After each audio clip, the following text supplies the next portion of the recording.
Bismillah ar-Rahman ar-Rahim, en el nombre de Allah, el misericordioso, el compasivo, la paz y las bendiciones sean con nuestro profeta Muhammad sallallahu alayhi wa sallam.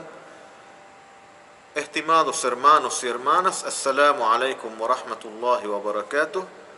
Desde la mezquita Sheikh Ibrahim al-Ibrahim en Caracas, espero que todos se encuentren muy bien con su familia. Seguimos con nuestro ciclo de charlas bajo el título de At-Tazkiya o la purificación del alma. Hoy vamos a hablar respecto a un tema práctico y muy importante.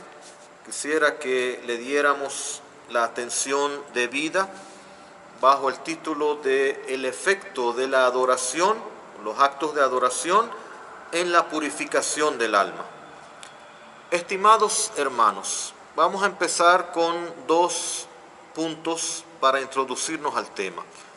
El primero es que debemos saber que Allah subhanahu wa ta'ala es uno de sus nombres, es Al-Qayyum.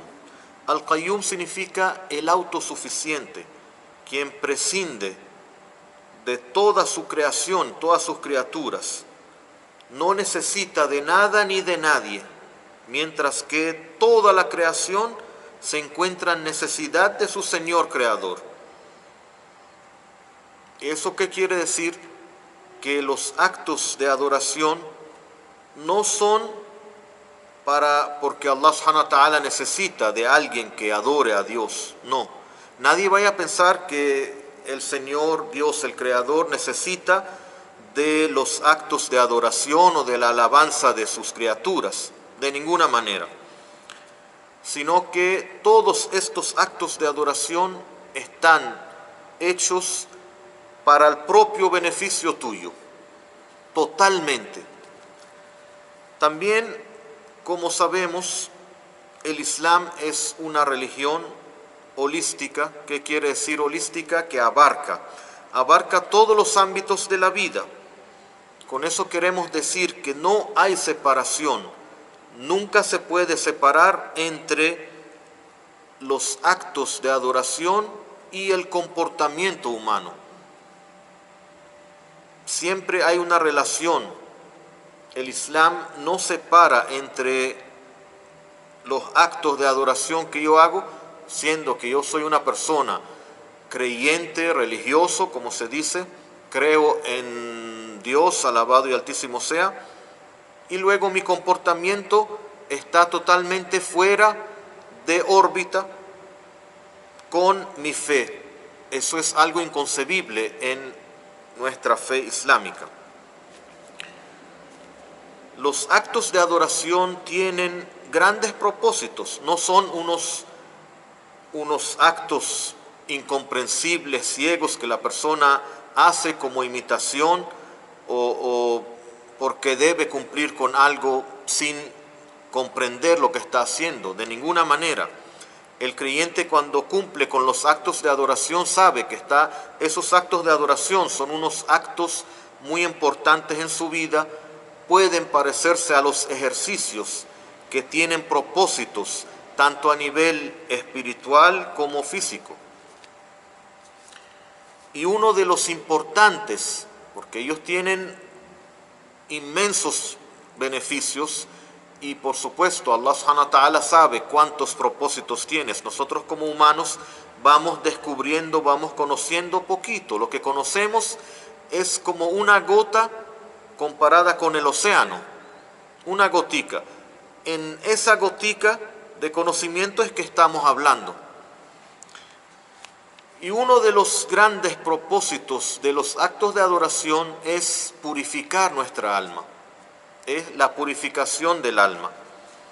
Porque cuando purificamos, los actos de adoración nos ayudan a purificar nuestra alma para lograr el propósito. Si nos acordamos en la primera charla, cuando hablamos del significado y la importancia de la purificación del alma, es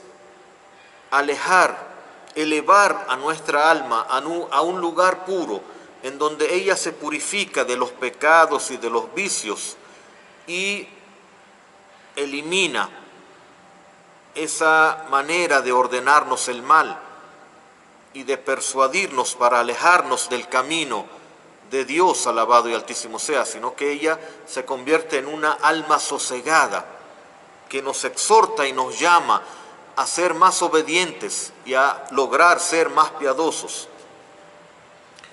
Vamos a tomar como ejemplo los principales actos de adoración que son llamados en el Islam los pilares prácticos del Islam. La oración, el primer pilar práctico nuestro, la oración. La oración, vamos a escuchar en el Corán cómo nos enseña respecto a la oración. ¿Qué dice Allah subhanahu wa ta'ala en el Corán? Establece la oración, cumple la oración, porque la oración preserva de cometer actos inmorales y reprobables. Entonces la oración tiene un propósito muy claro que Allah subhanahu wa ta'ala nos explicó en el Corán, y ese propósito se logra por medio de establecer la oración. Y hay una diferencia entre solo hacer la oración y entre establecer la oración. Por eso el término es muy importante de comprender. Hacer la oración es simplemente que yo sé cómo se hace la oración, hago mi ablución rapidito así, me lavo la cara, las manos, y vengo y me paro y digo Allahu Akbar y Bismillah ar-Rahman ar-Rahim, leo así el Fatiha, me inclino, me prosterno, Salamu Alaikum, ya terminé. Pero establecer la oración es algo sumamente distinto. Significa cumplir con la oración con su espíritu, no simplemente una manera así como cuando yo miro una persona. La diferencia es como mirar un cuerpo, una estatua, y mirar una persona de cuerpo y alma. Es distinto. Cuando yo establezco la oración, significa que yo estoy consciente de que estoy cumpliendo con la expresión de adoración más alta y más sublime a mi Señor Creador, porque a mí me corresponde por deber y a Él le corresponde por derecho ser adorado, glorificado por mí como su criatura. Siendo Él mi Señor y yo soy su siervo, debo yo cumplir con eso. Yo siento que estoy adorando a mi Señor, por eso mi oración es una obra completa en donde yo alabo, glorifico a Dios, alabado y altísimo sea, en donde yo recito su palabra, en donde yo me humillo ante Él, porque única y absolutamente ante mi Señor me humillo de forma tan honrada. Es una humillación en la cúspide de la honradez, cuando tú eres el siervo que se postra ante tu Señor. Y uno de los efectos que va a tener esa oración cuando es establecida es que te va a preservar, te va a proteger, te va a alejar de los actos inmorales y de los actos reprobables. ¿Cómo lo hace? Por medio de purificar tu alma. Cuando purifica tu alma, entonces ella te preserva y te protege de caer en los actos inmorales. Por eso, una vez se le mencionó al profeta, la paz sea con él, de un señor, un caso, porque estos también eran humanos, un señor que hacía sus oraciones, pero que él caía en robo, como dicen, algunas narraciones dicen que él robaba, no es que él robaba millones o hacía, era un estafador, no, sino que él pedía un préstamo y no lo devolvía. Bueno, eso al fin y al cabo es un robo. Entonces el profeta sallallahu alaihi wasallam dijo, si él establece su oración lo detendrá, lo salvará de ese acto inmoral, de ese acto reprobable. Su oración, cuando haga ese efecto, o sea, no dejes la oración, sino que establezca, observe bien tu oración para que la establezcas bien y haga bien su efecto. Y ese efecto que va a purificar tu alma te va a limitar de cometer ese acto inmoral. El ayuno, como todos sabemos, el ayuno es un acto de purificación, tanto físico como espiritual. Dice Allah subhanahu wa ta'ala en el Corán, oh creyentes, se les prescribe el ayuno de la misma manera que le fue prescrito a quienes los precedieron. ¿Para qué? Para que así alcancen la piedad, para que sean más piadosos.